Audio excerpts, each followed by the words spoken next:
que tu vas bien. Ça fait très longtemps qu'on sait, en fait, que je suis pas apparue en story ou en live. Voilà. Donc je suis contente d'être là. Si tu me connais pas, je suis Stéphanie Couturier, je suis experte, salut Marie, en transformation de vie et de couple. Clairement, je t'accompagne à passer d'un couple qui est en crise, qui est au bord de la rupture, à un couple dont tu auras plaisir d'ici 20, 40 ans peut-être, à raconter l'histoire à tes enfants, à tes petits-enfants, et leur dire, bah voilà, papa, maman, papy et mamie, ça allait mal, ils étaient au bord de la rupture et pourtant l'amour a été plus fort. Ça, c'est mon travail. Je suis heureuse de vous accueillir. Je vais vous raconter le Noël merdique qu'on a passé, que j'ai passé plutôt personnellement. C'était pas le plan. C'était pas le plan, d'accord? Moi, j'avais tout prévu dans ma tête, là, c'était canon. Rien Rien ne s'est passé comme il faut et tu vas voir, ça va être hyper intéressant. Pourquoi? Parce que je vais, dans la façon dont je vais te raconter ma perception de ce qui s'est passé, je suis certaine que toi, dans ton couple, dans ce que tu traverses, tu vas pouvoir comprendre, tu vas pouvoir observer les choses différemment et les appliquer et surtout comprendre la philosophie, bonjour, la philosophie que j'ai dans la philosophie de vie que j'ai dans ma vie et que j'applique dans mon couple. Donc ça va être génial. Alors je vais juste monter mon machin, j'ai l'impression d'être rikiki. Donc d'ailleurs cet épisode il sera aussi en podcast. Le podcast c'est Femmes Incassables. Tu l'as dans les liens en bio, tout ça, tu retrouveras aussi. Donc ça sera... Excusez-moi. Donc... Ah non, mince. Non, on s'en fout. Bon, bref.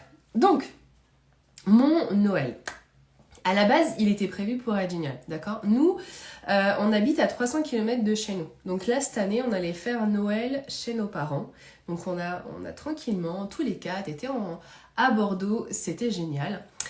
Et voilà. Je vois des petits cœurs de mon flot. Bref, on s'en fout. Donc on a été tous les quatre à Bordeaux. C'était génial. Je commençais à faire mes grandes balades dans la campagne. J'adore marcher. C'était super. Je suis allée marcher toute seule. Je suis allée marcher avec ma maman. Ça me faisait le plus grand bien. Et j'étais contente parce que j'avais pas pu beaucoup faire de sport du coup la semaine juste avant. Donc c'était vraiment génial. C'était vraiment un moment de ressources pour moi. Il est con. Bon, c'était vraiment un moment de ressources pour moi. Et donc on avait prévu avec Flo le 24 au matin d'aller visiter une maison. Pourquoi? Parce que l'année prochaine on va déménager, on va enfin pouvoir retourner à Bordeaux. Et ben on n'est pas contre l'opportunité d'éventuellement acheter maintenant la baraque. Moi j'y vais avec les filles et puis Flo nous rejoint quand il est dans ses moments de repos. Donc on avait prévu d'aller voir cette maison-là qui nous avait clairement tapé dans l'œil. Donc on y va tous les deux, contents le matin, là, pour commencer la journée, tu fais ça le 24, vraiment c'est génial. Et j'adorais l'idée de commencer à se mettre dans l'aventure, en plus dès maintenant, là, dès Noël, pour se projeter dans notre nouvelle vie. Donc c'était vraiment génial. Commence impeccable, on fait la visite, tout ça. La journée se passe... Et plus elle se passe, moins je vais bien. Mais genre, moins je vais bien, quoi. D'accord? J'étais au bout de ma vie. Et là, c'est le 24. Et là, tu te dis, c'est dommage parce qu'en fait, on n'a même pas commencé le repas que déjà t'es malade. Sauf qu'il y avait pas que moi qui étais malade, il y avait moi qui commençais à être malade, ma maman commençait à être malade et mon neveu commençait à être aussi très très mal. Donc là, on s'est dit, ok, ça va être génial. Commence à faire la soirée. Et je pense, il devait être à peu près 21h, 21h30. Je dis à Flo, mais c'est pas possible là. Je suis tellement mal, je vais aller dormir, je vais aller me coucher là. C'est juste pas possible en fait. Donc je lui dis, si tu veux, on va, je sais plus c'est lui qui m'a proposé, bref, on s'en fiche. On va dans la voiture, on prépare les cadeaux, comme ça t'auras plus qu'à les mettre au pied du sapin. Pas que je dise ça trop fort d'ailleurs. On s'occupe de tout ça. Moi, je vais dans la salle de bain, je suis en train de me démaquiller, tout ça. Et là, je vois Flo qui arrive. Avec son regard. Tu sais quand les gens, ils ont un souci, d'accord? Quand ils sont tracassés, tu le vois. Et là, elle me dit, je comprends pas. Ça fait 2 fois que je regarde. Je trouve pas tes cadeaux. Je dis, je pense que je les ai oubliés à la maison. Et là, je pense que j'aurais eu assez d'énergie, juste j'aurais explosé de rire. Mais vraiment. Parce qu'en fait, ça m'étonne même pas de lui. Et autant je trouve ça naze, autant ça me fait rire. Et là, je me dis, pff. Mais je suis tellement mal, je dis, écoute, là, c'est pas grave, j'en s'en fous des cadeaux. La seule chose dont moi j'avais envie, c'était un, d'aller me coucher, et deux, de me réveiller le lendemain en étant plus malade. Donc, sur le coup, je me dis, c'est pas grave, on s'en fout. Je vais me coucher, et là, je me dis, en me couchant, je me dis, ça me fait suer, parce que du coup, il faut quand même que demain, j'arrive à me lever assez tôt, que je puisse voir notre petite être émerveillée avec tous les cadeaux. Enfin, tu sais, c'est beau quand tu vois tes enfants se réveiller le matin avec tous les cadeaux, etc. Tu te dis, c'est beau, t'as envie de voir ça, cette magie dans leurs yeux.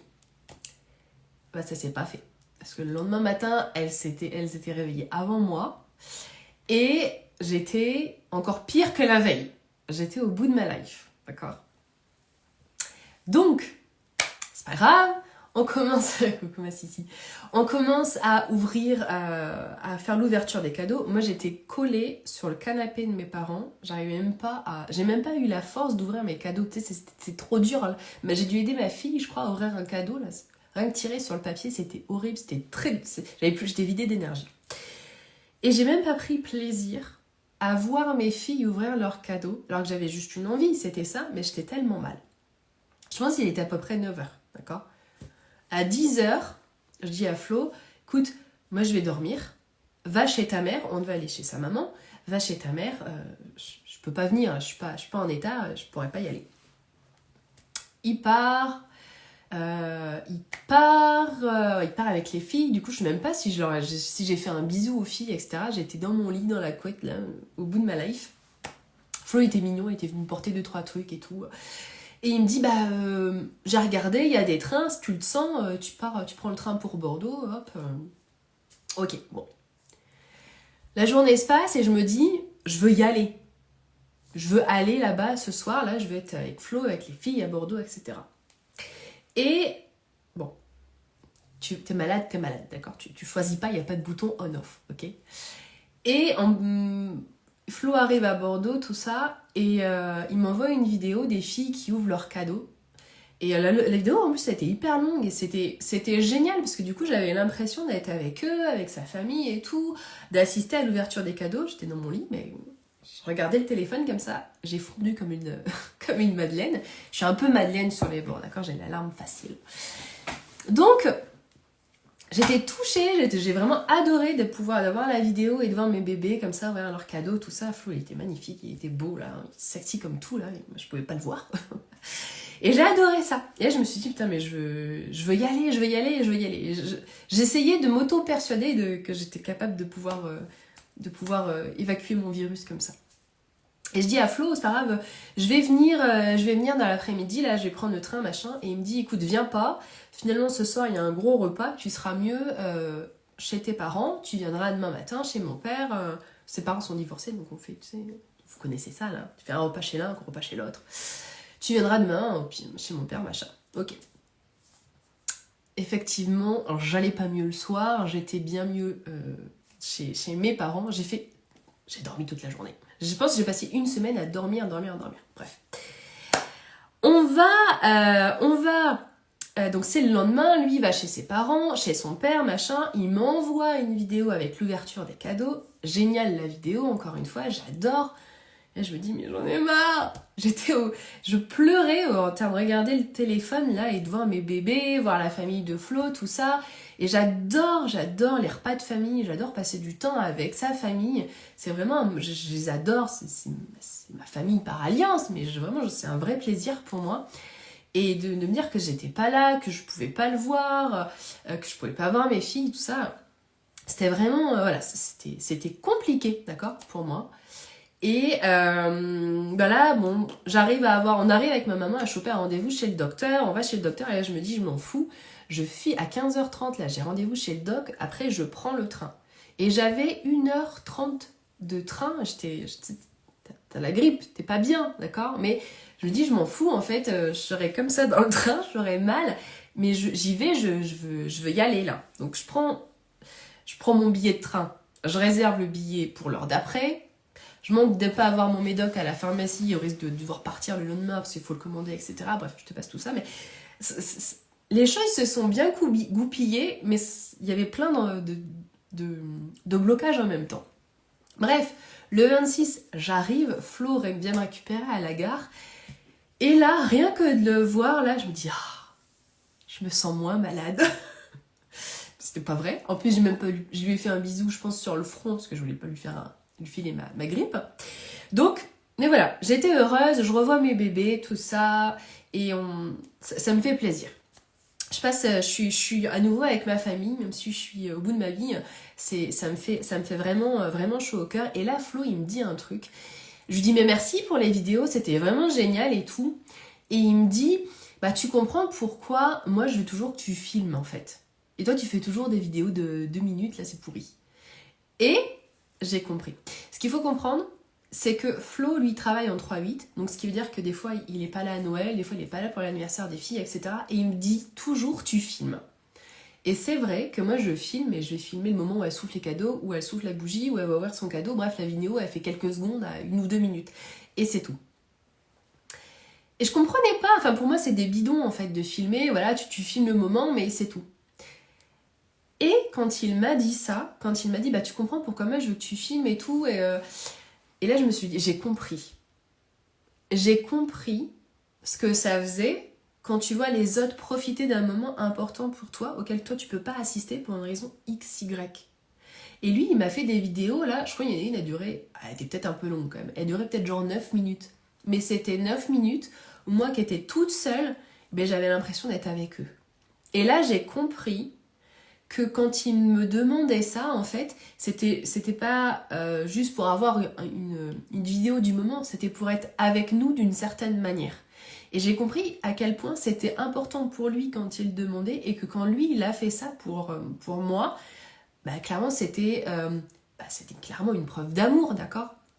Et là, j'ai compris donc une demande qu'il me faisait depuis tout le temps, qu'il me fait depuis tout le temps, à laquelle finalement je répondais pas de la bonne façon. Et ça, je t'invite à réfléchir à ce que je suis en train de te dire, d'accord ? Donc ça m'a vraiment fait voir les choses autrement. Donc, voilà, on est chez son père, machin, c'est génial. On retourne chez sa mère à Bordeaux. On passe un bon moment. Bon, il s'est rien passé de spécial. Le dimanche, on rentre, parce que le lundi, Flo travaille. Donc le dimanche matin, on rentre à la maison. Et là, Flo, il commence à me dire, je suis pas en forme. Tiens donc. Ok, bon. Le lundi, il se passe, le mardi se passe, et le mardi d'ailleurs, c'est le réveillon. Et le réveillon, comme Flo travaille de matin, donc de matin, il se lève à 4h du matin, d'accord ? Donc on avait dit, cette année, on le fait tous les 4. Et clairement, moi, j'avais la possibilité de rejoindre nos potes, nos amis, et de rejoindre nos amis et d'y être toutes les... Enfin, moi, juste avec nos filles. Et c'est hors de question. Pourquoi ? Parce que depuis trop longtemps, en fait, j'ai fait ça avec ma famille, avec des amis même, assister à des repas, à des fêtes comme ça, où Flo pouvait pas venir. Et en fait, pour moi, c'est même pas un moment de plaisir. C'est pas un moment de plaisir parce que mon plaisir, c'est d'être à cet événement-là, avec Flo, avec nos filles, où on est tout beau, où on passe un vrai moment, où on partage, où on a le plaisir d'être ensemble, d'avoir un moment commun ensemble. Et c'est un moment où je ressens, où moi je l'aime encore plus dans ces moments-là. Et là, si j'aurais assisté à ce réveillon sans lui, j'aurais fait plaisir à nos amis, c'est sûr, mais moi j'aurais pas eu de plaisir. Donc on s'est fait un petit repas, on était malades, donc c'était pas la grande folie, mais on s'est fait un petit repas tous les 4. Et ça, c'était notre moment d'amour. De partager un moment avec nos filles, de s'aimer, de montrer ces valeurs-là à notre famille, à nos filles, de montrer l'exemple. Et c'était beau, c'était sincère, et c'était un super réveillon qu'on a passé tous les 4. Le réveillon passe, le lendemain, hécatombe. Flo est vraiment malade. Notre fille est malade. Et donc, donc il va chez le doc, etc. Du coup, il travaille pas là, jusqu'à la fin de la semaine, il ne travaille pas. Et bon, c'est sûr, quand t'es malade, ou quand t'as ton mari qui est malade, c'est pas génial parce que tu peux pas faire grand chose, d'accord? Il y a la fatigue, il fait la sieste, il se repose, tu peux pas le toucher, machin, parce qu'il y a il y a des microbes. Moi, je sors d'une grippe, je donne pas cher de mes défenses immunitaires, donc je vais pas le coller tout le temps, d'accord? Par contre, juste le fait de savoir qu'il est là, de pouvoir, de le regarder, clairement, c'est pas je le vois, c'est je le regarde. Quand je le regarde, moi, je suis amoureuse. De parler. Hier, on a pris un moment, on part à Tahiti tous les 4 en mars, et ben on s'est occupé de notre voyage, on a réservé des choses, etc. Même si je peux pas physiquement le toucher, juste le plaisir, le fait qu'il soit là. Une chose simple. Une chose simple. C'est l'amour là, c'est pas besoin d'être des actions, tout le temps des actions. C'est juste aussi ce que toi tu t'autorises à recevoir, comment est-ce que tu t'autorises à vivre un moment. Et même si là il est malade, c'est juste moi je suis juste hyper heureuse finalement, ça tombe bien qu'il soit aussi malade parce que c'est un moment où il est là. Et clairement, les moments où on est tous les 4 dans notre maison, alors qu'il n'y a pas école, ça n'arrive jamais. Pourquoi? Parce que soit les filles, soit on est tous les 4 à Bordeaux chez nous, soit les filles, elles sont en vacances chez nos parents, soit il y en a toujours un qui travaille, et là, c'est pas le cas. Et là, on passe du temps tous les 4 en famille, et on se crée des souvenirs, et on partage des moments. Hier, on a monté un train électrique qu'une de nos filles a eu, etc. C'était top. Et on trouve du bonheur dans ces toutes petites choses. Et ça, c'est vraiment important parce que quand je vous apprends à reconstruire votre couple là, je vous apprends à trouver du bonheur dans des toutes petites choses et je vous apprends à regarder, à observer les choses différemment. Souvent, on veut ressentir l'amour de l'autre par un comportement particulier parce qu'il va nous proposer des choses, parce que on va avoir des discussions importantes, parce que il va comprendre ce qu'on essaie de lui dire depuis 15 mois mais qu'il comprend pas, etc. Et c'est pas ça. C'est pas ça. C'est dans des petites choses, des petites actions, dans le plaisir que toi tu ressens, c'est dans l'intention que tu ressens. Et c'est clair que c'était pas du tout les fêtes, c'est pas du tout le Noël, le début d'année qu'on aurait voulu, et en même temps il est parfait parce qu'il nous permet de revenir à des choses qui sont juste essentielles. Essentielles. Je peux pas lui faire de bisous là, mais je suis tellement heureuse de le voir. Et là, il a assisté, je sais pas, 3 minutes au live, là, il m'a mis des trucs bidons et c'est juste magnifique en fait. Et c'est ça. Quand votre couple, c'est juste la simplicité. Quand vous vous frustrez, ouais, quand vous êtes frustré, en colère, blessé, tout ça, parce que vous ne voyez pas de changement dans votre couple, vous êtes complètement... C'est un peu raide ce que je vais vous dire, mais c'est que vous êtes à côté de la plaque parce que les preuves d'amour, vous les regardez pas là où elles sont. Ah! Attends. Voilà, c'était ma limite. Ça veut dire que les preuves d'amour, vous les regardez pas là où elles sont. Revenez à l'essentiel, revenez au regard, revenez au service qu'il vous a rendu, revenez à une phrase qu'il vous a dit, revenez à des choses qui sont simples. Et c'est pas votre difficulté, c'est pas qu'elle n'existe pas, c'est que vous avez désappris à les voir parce que vous êtes resté focus sur tout ce qui vous sépare, sur tout ce qui fait que votre couple va mal, sur des preuves, et je les mets entre guillemets, que ça va mal, que votre conjoint veut rompre, que vous n'avez plus de sentiments, que vous n'arrivez plus à parler, etc.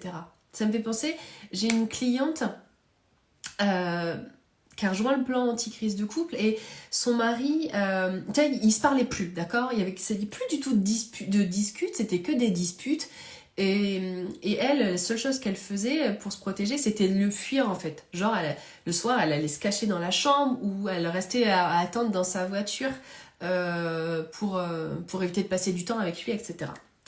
Et en fait, quand on a décortiqué tout ça, je lui dis, mais en fait, tu vois, tout ce qu'il fait là, tu vois, il lui parlait, il y avait un sujet précis sur lequel il lui parlait. En fait, je lui dis, mais ça là, c'est sa preuve d'amour à lui. Elle me dit, non. Je dis, si. Je lui ai appris à décortiquer la situation. Elle a appris à observer différemment. Et quand on a mis en place le plan d'action en réponse à son mari avec au sujet en question auquel il parlait, petit à petit, ils ont recréé du lien. Ils ont recréé du lien. Ils ont recommencé à parler. Ils ne parlaient plus. Parce qu'elle s'est autorisée à voir les choses différemment, à observer une preuve d'amour qui était différente de ce à quoi elle s'attendait, elle, de ce qu'elle voulait, elle. Sauf qu'un couple, quand traverse une crise, vous évoluez.